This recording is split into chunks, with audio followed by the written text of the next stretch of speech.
Welcome back, everyone, to another Monday. Wait a minute, I have the newsflash paper. Why do I have a newsflash paper? Hey, where are the Monday recap papers? There is no Monday recap? What are you talking about? We're doing a newsflash today? How many stories do we have? 3? We only have 3 stories today? We're doing a freaking newsflash instead of a Monday recap? Well, what fucking stories are we doing? Oh shit, those are some big ass stories. Oh, alright guys, I guess we're doing a Monday News Flash episode today. Let's get right into it. Alright, let's start things off with one of the biggest stories from last week and probably out of this entire year, which, if you haven't heard by now, I'm actually kind of surprised. And that's over the FCC's decision in a 3-2 vote to repeal net neutrality. For those of you who don't know what net neutrality is, it's a pretty simple concept. The FCC viewed the internet as a public utility back in the 90s. And net neutrality is basically the principle that the internet service providers like Verizon and Comcast must treat all data on the internet as equal and not discriminate or charge differently based on the users, the content, the website, so on and so forth. It is essentially a safeguard against corporations from not only harming smaller businesses by either forcing them to pay a premium to have access to their higher speeds, or by sabotaging their data speeds altogether by making their page load a lot slower or just barring access to the site altogether. But it also prevents these corporations from creating these outdated cable-style packages that customers would then have to pay more for, which are these bundled up various websites that have paid to have access to their higher speeds into various categories, while other sites are left to run at a normal or a slower speed. Now, for most of the internet, we mostly want net neutrality to remain. It is a safeguard to us. It allows us to freely search the internet for what we want to see, and we don't have to worry about corporations barring access to that. Yet, for some reason, we have a fraction of the right wing trying to defend the removal of this safeguard simply because of the reclassification of net neutrality in 2015 during the Obama administration, from it being a Title I to being classified as a Title II, which made the rules on it more enforceable to the FCC. And I really am confused as to why they support the removal of net neutrality. No one has yet been able to give me a legit answer as to how this is supposed to help smaller businesses thrive when bigger corporations can just limit or bar access to their page, how it's supposed to keep corporations in check against the public, or how it's supposed to prevent corporations from censoring information by throttling speech or just barring sites they don't agree with. And no one has been able to give me a legit answer to this. They've only ever seemed to be able to follow it up with a supposed counter that net neutrality is a government regulation, which, yes, it is, but here's the thing that they never seem to mention. It's not regulating the people, it's regulating the corporations that want to regulate the people. And yeah, they want an open and free internet to the websites and businesses that are actually paying them, and as long as you pay for their highest premium package, then you can have access to the open and free internet. And you have people like Ted Cruz who are either rocking some heavy stocks in an ISP like Verizon or Comcast, or is just straight up delusional at this point, is bloating his fat ass on Twitter, saying that net neutrality is the dark side of the force and that Darth Vader supports it. Yeah, I don't really think that's the case here, Ted. I don't really think Darth Vader would support treating a page like a GoFundMe page for the Rebel Alliance or a website that's dedicated to how to be a Jedi as equally as, say, supporting the Empire website. I don't think that he would do that, and that's exactly what net neutrality would do. It would protect all of those websites. It would treat them all as equal instead of discriminating one from the other. But, what do I know?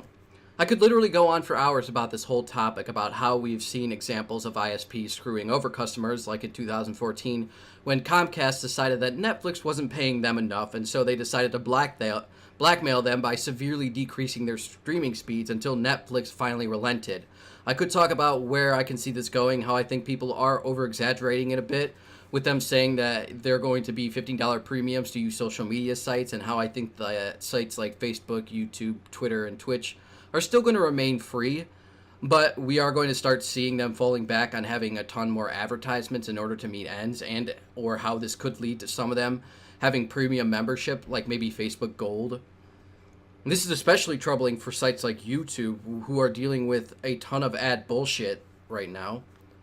I wanted to talk about how a lot of people are confusing net neutrality as being something that solely came out of the Obama administration, when in actuality it's been around since the 96 with the Telecommunication Act.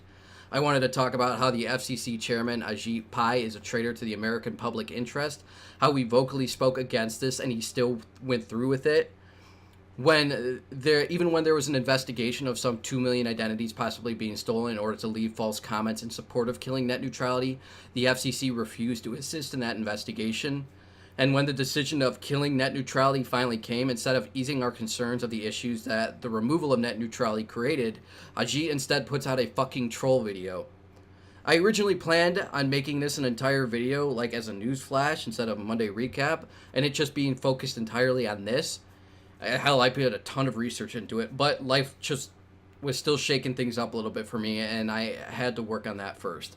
So I will leave you guys with a bunch of links below if you guys want to learn more, along with a link for battleforthenet.com, which will let you write to Congress and tell them that you want to support net neutrality.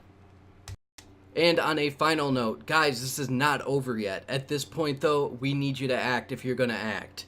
If you believe in an internet that allows and supports the growth of independent artists, creators, and small businesses of today and tomorrow, and if you support the idea that all websites should be treated equally and customers be able to favor one site over another without ISPs picking favorites either due to monetary or moral reasons, because let's be fucking honest here. The morally questionable sites like porn, yeah, they're going to be taking the hit the hardest here. So you, dear internet user, if you support the growth of the independent artists, the creators, and giving small businesses a chance to get on their feet without bigger corporations snuffing them out, and if you support the idea of all websites being treated equally, no matter the content, no matter the platform, and not having corporations stick their slimy, greedy fingers in your choices, and to you who wants ISPs to stay the fuck away from your porn, now more than ever it is crucial to speak up. Right now, our only hope lies in Congress, so call your representative and tell them that you need them to stand up for net neutrality and do the right thing. This year alone, I have seen a community of people tear apart a massive company for its shady, pay-to-win loot box system with comments and ratings alone. So if Ajit wants to shit out this corrupt notion of removing the government safeguard against corporations screwing us over, then I think it's high time for us to stick it right back up his pie hole and show this greasy, smug, Reese cup mug-sucking dick what happens when he goes against the American public and their interest. And don't tell me it's not possible, because you of all people have proven it is. And finally, if you do disagree with my stance on this, I do want to dedicate this to you. Please feel free to comment down below and telling me why. I absolutely would love to hear it. I'd love to hear other people's stances on these things and get an idea of where they're coming from. You have my invitation, and to the people that support the idea of net neutrality staying around, let them speak.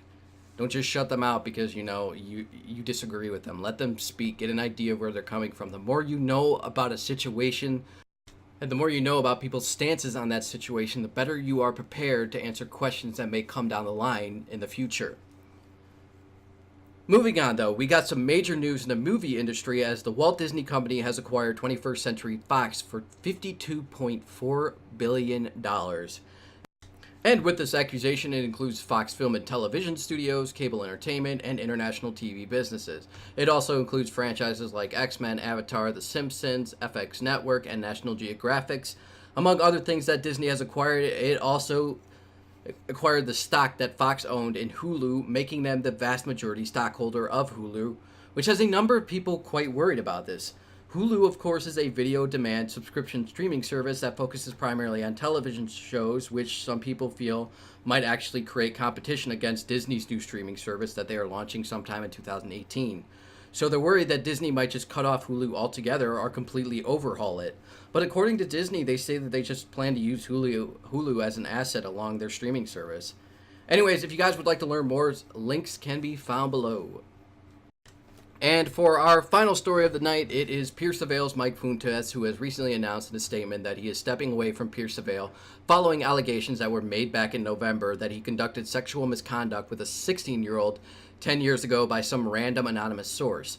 Which, there are some things that we need to lay down on the table about these allegations. First and foremost, this is a friend telling a friend's story because apparently they were too uncomfortable to share it themselves. She even put down a screenshot of text messages between the two of them showing that the girl who allegedly endured the sexual misconduct wanted nothing to do with outing the band over this. Like, straight up. She was telling her that she doesn't want to get dragged into this. Two is the issue of age. She admits that Mike was unaware of her age until sometime into their relationship, and it wasn't until a former friend actually outed her as being 16 that he found out. Now, the relationship did continue on for another 2 years, and during that time, she claims that they were both sexually active with each other. And then, when she was 18 years old, something happened when they were drunk that caused them to stop speaking to each other for some reason.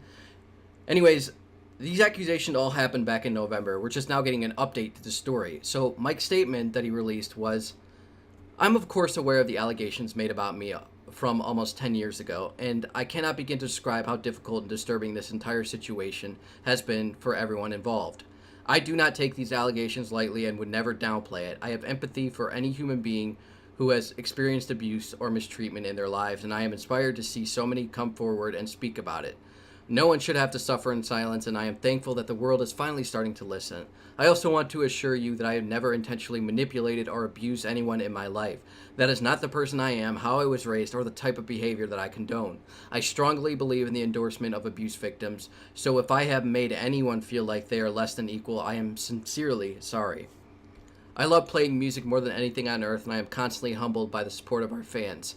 I do not want these allegations surrounding me to negatively affect the reputation or future of the band or break the bond of trust that we have created with our fans over the years. So I have decided to take a break and step away from my position in the band in hopes that this will allow my bandmates and fans to continue focusing on the music and message that Pierce the Veil stands for. Though I am far from perfect, I do have a moral compass and try to stand up for what is right. While away from this band, I will continue to work hard and live my life in that way." Now, the band themselves have announced that they will do what they can to make sure their shows are as safe as possible, and that since Mike Fuentes was one of the core members of the band, they have decided to withdraw from the UK tour with All Time Low.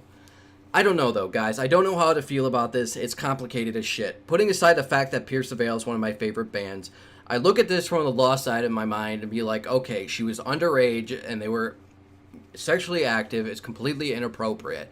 But at the same time, the more human side of me is like, I see a guy who is in a relationship with somebody who he thinks or assumes is 18 years or older. This person that decides to hide that information until it's outed by a former friend, by which time the foundation of a relationship and trust could have been built. I mean, it lasted for 2 years. It had to have had something going on there.